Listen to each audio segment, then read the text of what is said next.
اہل اسلام جمعے کے دن کا خاص طور پر اہتمام کرتے ہیں، اور اس میں بھی رمضان کے جو جمعے ہوتے ہیں ان کا، اور اس میں بھی زیادہ تر جو اہتمام کیا جاتا ہے وہ رمضان کے آخری جمعے کا کیا جاتا ہے۔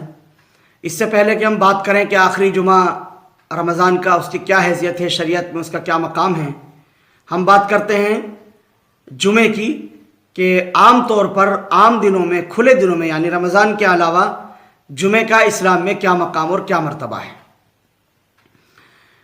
جمعہ سید الایام ہے، دنوں کا سردار ہے، اور ہفتے کی عید ہے۔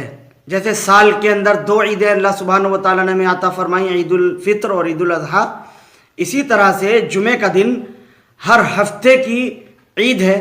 اللہ کے نبی صلی اللہ علیہ وسلم سے اس میں بہت سے اعمال منقول ہیں، صحابہ کرام سے بہت سارے اعمال منقول ہیں، اس پر انشاءاللہ تعالی ہم گفتگو کریں گے۔ جمعے کے دن ظہر کی نماز نہیں پڑھی جاتی ہے، بلکہ 2 رکعت نماز پڑھی جاتی ہے، جو احناف کے یہاں فرض ہے۔ جو نیت باندھی جائے گی جمعے کے دن کی نماز کی وہ فرض ہے، اور جو خطبہ دیا جاتا ہے جمعے کی نماز میں وہ خطبہ واجب ہے۔ خطبہ دینا بھی واجب ہے، اور اس خطبے کو دھیان سے اور غور سے سننا بھی واجب ہے۔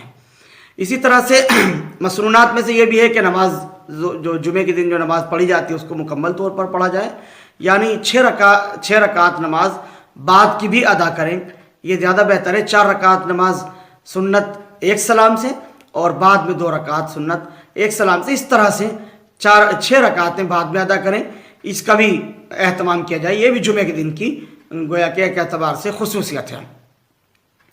جمعے کے دن غسل کا اہتمام کیا جائے۔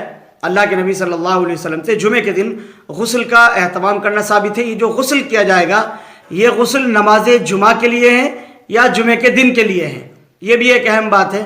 جو ہم روایات پر نگاہ ڈالتے ہیں، حدیث پر نگاہ ڈالتے ہیں، اور علماء کرام کی تشریحات پر ہم نگاہ ڈالتے ہیں، اس سے معلوم ہوتا ہے کہ زیادہ بہتر یہ ہے کہ نماز جمعہ کے لیے غسل کریں، یعنی غسل کرنے کے بعد جو اس کا عمل ہو وہ نماز جمعہ ادا کرنے کا ہو، جو وضو اس نے کیا ہے اسی وضو سے جا کر کے جمعے کی نماز ادا کریں۔ جمعے کے دن سفر کرنے کو منع کیا گیا ہے کہ جمعے کے دن سفر نہیں کرنا چاہیے، روایات اس کے سلسلے میں موجود ہیں۔ البتہ ایسے موقع، یعنی صبح سویرا سفر کر لیا جائے اور امید اس بات کی ہو کہ مقام پر اور ٹھکانے پر پہنچ جائے گا، تب کوئی حرج نہیں ہے۔ البتہ ایسے وقت میں سفر کرنا کہ جمعہ فوت ہو جائے گا یا جمعہ نہیں مل پائے گا، تو پھر سفر کرنا کراہت سے خالی نہیں ہے۔ پھر اگر جمعے کے دن سفر کرنا ہی ہے تو نماز سے فراغت کے بعد سفر کیا جائے۔ جمعے کی خصوصیات میں سے ایک خصوصیت یہ بھی ہے کہ اللہ سبحانہ و تعالیٰ نے جمعے کے دن کے اندر ایک گھڑی، ایک وقت ایسا رکھا ہے جو بہت زیادہ قبولیت کا ہے۔ وہ وقت، اس وقت کے سلسلے میں مختلف اقوال ہیں، یہاں تک کہ 45 اقوال ملتے ہیں علماء کرام کے کہ پورے جمعے کے دن وہ گھڑی کب آتی ہیں۔ دو اقوال زیادہ قرین قیاس معلوم ہوتے ہیں۔ ایک تو وہ وقت کہ امام منبر پر خطبہ دینے کے لیے بیٹھ جائے اور نماز سے جب تک فارغ ہو، وہ گھڑی قبولیت دعا کی، اس وقت دعائیں قبول ہوتی ہیں۔ اسی طرح سے نماز عصر سے لے کر اور سورج کے غروب ہونے تک، ڈوب جانے تک، ان 2 اوقات کا اہتمام کریں، عبادت کریں اور دعا وغیرہ کریں، تو وہ دعائیں اللہ سبحانہ و تعالیٰ قبول فرماتے ہیں۔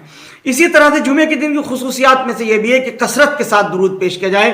اللہ کے نبی صلی اللہ علیہ وسلم پر درود و سلام پیش کرتے رہنا، یہ حضور پاک علیہ الصلوۃ والسلام کا حق بھی ہے، ہماری ذمہ داری بھی ہے۔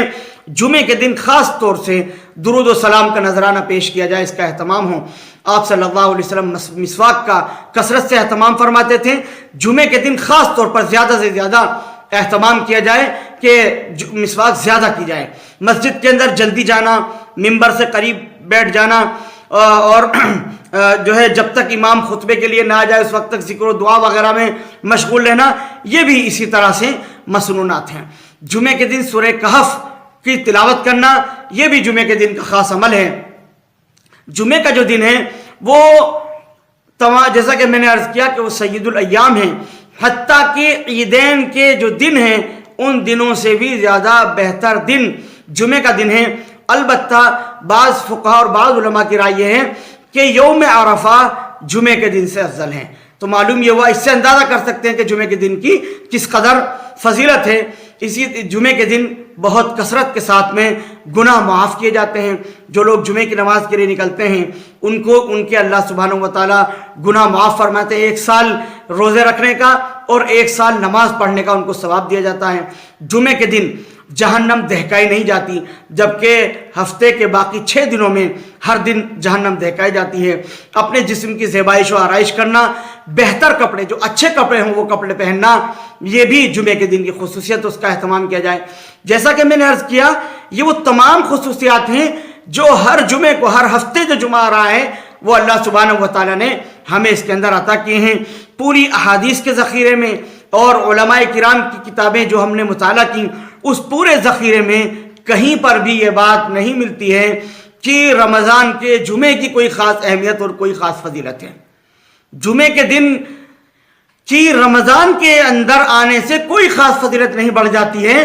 جمعہ تو ہر لحاظ سے، ہر اعتبار سے افضل ہے۔ اسی طرح سے الوداع جمعہ، اسلام میں یہ کوئی اصطلاح سرے سے ہے ہی نہیں کہ الوداع جمعہ منایا جائے یا الوداع جمعہ یا منجلہ جمعہ، اس کے لیے کوئی خاص اہتمام کیا جائے، ایسا کوئی خاص اہتمام نہیں ہے۔ نہ اس کا اہتمام اس طور پر کرنا چاہیے کہ یہ جمعہ الوداع ہے۔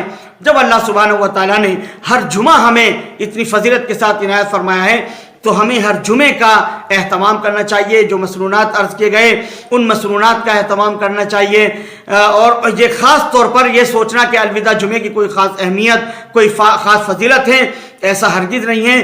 جمعے سب برابر ہیں۔ جمعے کی اہمیت اور فضیلت ہر اعتبار سے، ہر لحاظ سے ہے۔ 2 سنتیں اور رہ گئیں، ایک یہ کہ جمعے کے دن خوشبو کا کثرت کے ساتھ اہتمام کیا جائے، اور حضرت عمر فاروق رضی اللہ عنہ سے مسجدوں کے اندر بھی دھونی دینا ثابت ہے۔